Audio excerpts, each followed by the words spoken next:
نے جس چیز کے اوپر فیصلہ کیا ہے کہ نیب چیئرمین کے اوپر میں 15 ارب روپے کا آج ہرجانہ اس کے اوپر ڈال رہا ہوں اپنے وکیل کے ذریعے. میں نے اس کو لیگل نوٹس بھجوایا اور میں آپ کو صرف موٹی موٹی بات بتانا چاہتا ہوں کہ میں نے یہ کیوں کیا ہے. اس آدمی نے سب کچھ بدنیتی پہ کیا. اس نے میرے فنڈامنٹل رائٹس، میرے جو بنیادی حقوق جو میرا آئین دیتا ہے، اس کی خلاف ورزی کی. اس نے نیب کے قانون توڑے مجھے پکڑنے میں. اور اس صرف ہرجانہ نہیں کر رہا، میں اس کو کمپلینٹ کروں گا سپریم جوڈیشل کاؤنسل میں اس کا. میں صرف آپ کو موٹی موٹی چیزیں بتاتا ہوں کہ اس نے کیا کیا ہے. 28 اپریل کو، ذرا اب یہ غور سے سننا ہے، 28 اپریل کو فیصلہ ہوتا ہے کہ میرے اوپر یہ جو انکوائری کر رہے تھے اس کو انویسٹیگیشن میں تبدیل کرنا ہے. آپ سب کے لیے سمجھنا یہ ہے کہ جب انکوائری سے انویسٹیگیشن میں تبدیل ہوتی ہے تو پہلے میرے سے پوچھا جاتا ہے کہ مجھے انکوائری رپورٹ دکھائی جاتی ہے کہ میرے خلاف کمپلینٹ ہے کیا اور یہ کیوں تبدیل کیا جا رہا ہے انویسٹیگیشن کے اوپر. مجھے کوئی اس کا علم نہیں ہوتا، بلکہ 30 اپریل کو اس کے 2 دن بعد اخبار میں رپورٹ آتی ہے. کسی اخبار میں لکھا ہوتا ہے کہ جی انکوائری انویسٹیگیشن سے گئی. میرے وکیل نے فوری طور پہ اسلام آباد ہائی کورٹ کہا کہ جی کیا، ہمیں تو پتہ ہی نہیں ہے اس کا. لیکن ذرا آپ دیکھتے رہیں کہ 28 سے جب مجھے پتہ ہی نہیں ہے کہ انکوائری کیا ہے، میرے پاس رپورٹ ہی نہیں ہے. انکوائری کی رپورٹ میرے پاس پہلی دفعہ آتی ہے جب یہ مجھے جیل میں ڈالتے ہیں. یہ نیب کے قانون کی خلاف ورزی ہے. اب بدنیتی دیکھیں کہ 28 کو وہ انویسٹیگیشن کرتے ہیں، 1 مئی کو میرا وارنٹ نکل جاتا ہے. 3 دن کے بعد میرا وارنٹ نکل جاتا ہے. اور وارنٹ بھی اس دن نکلتا ہے جس دن پبلک ہالیڈے ہوتا ہے. 1 میں پبلک ہالیڈے ہوتا ہے. 8 دن پتہ نہیں چلتا کہ میرا وارنٹ ہے. سیکشن 24 جب آپ اریسٹ وارنٹ کرتے ہیں نیب میں تو یہ 4 چیزیں ہونی چاہیے آپ کو اریسٹ کرنے سے پہلے. کہ یہ 4 وجوہات ہونی چاہیے جس کی وجہ سے وہ آپ کو اریسٹ کرتے ہیں. نمبر 1 کہ بار بار مجھے نوٹسز گئے ہوں اور میں اس کا جواب نہ دوں. مجھے نوٹس ہی نہیں کسی نے بھیجا تو میں جواب کیا دیتا؟ تو پہلا غلط. دوسرا کہ میں مفرور ہوں، کہ میں بھاگا ہوا ہوں. میں عدالت کے اندر بیٹھا ہوا، میں مفرور کیسے ہوں؟ میں تو ہائی کورٹ کے اندر بیٹھا ہوا تھا. وہ بھی غلط. تیسرا کہ میں ایویڈنس کو چینج کر رہا ہوں. ایویڈنس ساری گورنمنٹ کے پاس پڑی تھی. القادر کی ساری ایویڈنس، یا وہ این سی اے والی، وہ ساری ان کے کیبنٹ پہ پڑی تھی، اور یا انہوں نے ساری القادر کی ساری چیزیں منگوا لی تھی، وہ ان کے پاس پڑی تھی. تو میں نے ٹیمپر کیسے کرنا تھا؟ یعنی میں نے اس کو چینج کیسے کرنا تھا، تبدیل کیسے کرنا تھا؟ پھر بار بار ایک چیز کرتا جائے آدمی، ریپیٹ کرتا جائے ایک جرم، پھر اٹھاتے ہیں. تو ان 4 میں سے بتائیں کہ کون سی میں نے غلطی کی تھی جو مجھے انہوں نے ایک دہشت گرد کی طرح، جس طرح مجھے انہوں نے اٹھایا ہے، یہ 4 ایک پوائنٹ بھی نہیں میٹ کر رہا تھا. پلان بنا ہوا ہے کہ کسی نہ کسی طرح عمران خان کو پکڑ کے تو جیل میں ڈالو، تو راستے سے ہٹا دو. یہ پوری تیاری ہے. 150 کیسز ہیں. اور اب یہ حالات ہیں کہ اتنا پریشر ڈالا ہوا ہے انہوں نے کہ میرے وکیل گھبرانا شروع ہو گئے ہیں.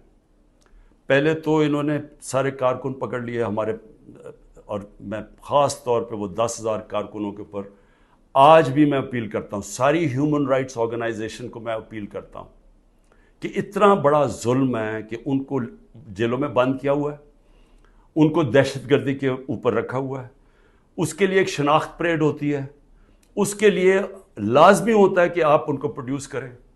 وہ کہتے ہیں جی ہمارے پاس عملہ ہی نہیں ہے. وہ شناخت پریڈ ہوتی ہے، اس کے اوپر لے کے ہی نہیں آتی پولیس. ججز آرڈر کرتے ہیں، وہ لے کے نہیں آتے. ججز کے آرڈرز وائلیٹ کرتے ہیں، اور پھر کئیوں کو اٹھایا ہوا ان کو پریزنٹ ہی نہیں کر رہے کیونکہ اوپر کیس ہی نہیں لگا رہے تاکہ ان کو عدالت بھی نہ لے جانا پڑے. لوگوں کو بند کیا ہوا ہے چھوٹے کمروں میں، گندے حالات ہیں اس کے اندر، کئیوں کے اوپر تشدد کیا جا رہا ہے. میں سارے پاکستان کے اندر، دیکھیں میں اس وقت سب پاکستانیوں سے اپیل کرتا ہوں کہ یہ جو ہو رہا ہے، یہ یاد رکھیں کہ یہ ملک کو ادھر دھکیلا جا رہا ہے وہ اس ملک کے اندر نفرتیں پیدا کی جا رہی ہیں. ایسی نفرتیں پھٹتی ہیں ملک میں جب تک ایک پولیٹیکل پارٹی منظم رہتی ہے. ہم کوئی کسی قسم کا ہم نے آج تک 27 سال میں انتشار نہیں کیا. 9 مئی کو میں پھر سے ریپیٹ کرتا ہوں کہ سب کنڈیم کرتے ہیں سارے. کوئی پاکستانی نہیں ہے جو وہ سمجھتا ہے کہ جو جلانا کیا, جو آرسن کی گئی, جو بلڈنگ جلائی گئی, یہ خاص طور پہ یہ جو کور کمانڈر کا گھر, سب اس کی مذمت کرتے ہیں. لیکن کیا کوئی تحقیقات انڈیپینڈنٹ نہیں ہونی چاہیے؟ اور کیا کوئی یہ نہیں کوئی آج تک کسی سے پوچھا کہ جو 25 لوگوں کو ڈائریکٹ گولیاں ماری گئی تھی, نہتے لوگوں کو, کیا ان کو کوئی والی وارث نہیں ہے؟ کوئی پوچھے گا نہیں کہ انہوں نے کیا غلطی کی تھی.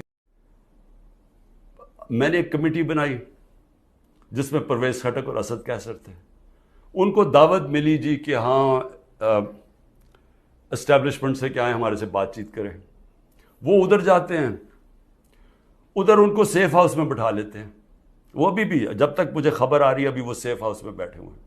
انہیں کہہ رہے ہیں کہ تب آپ کو ہم چھوڑیں گے جب آپ یہ کہیں گے کہ ہم تحریک انصاف سے ہم اس کو چھوڑ رہے ہیں, تحریک انصاف اور عمران خان کو.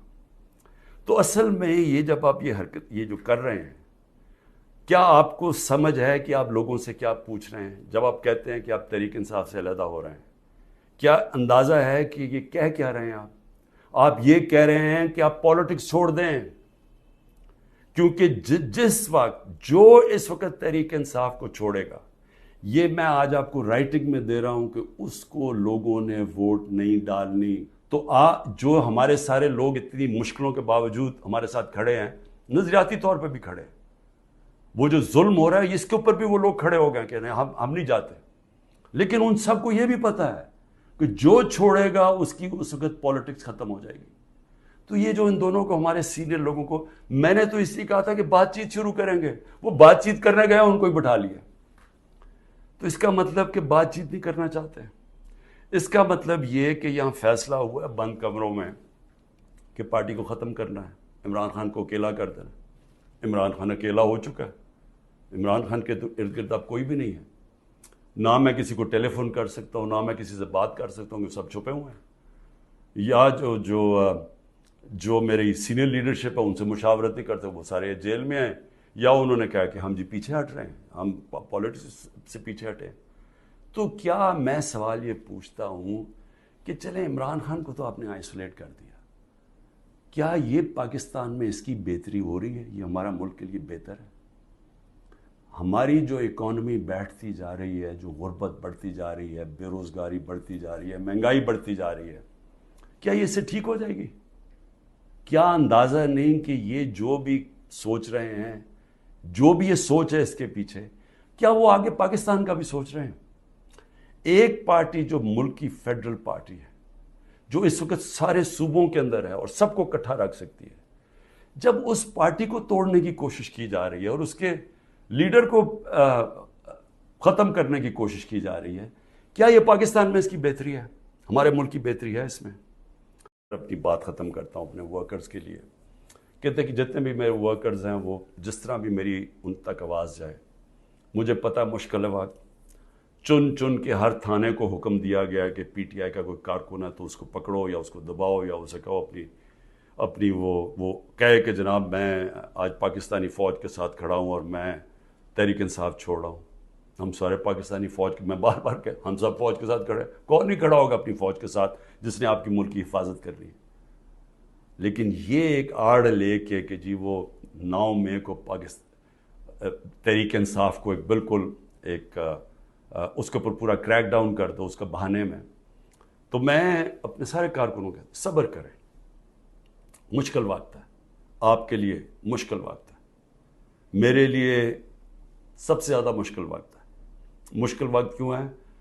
کیونکہ سارا دباؤ انہوں نے میرے پر ڈالا ہوا ہے.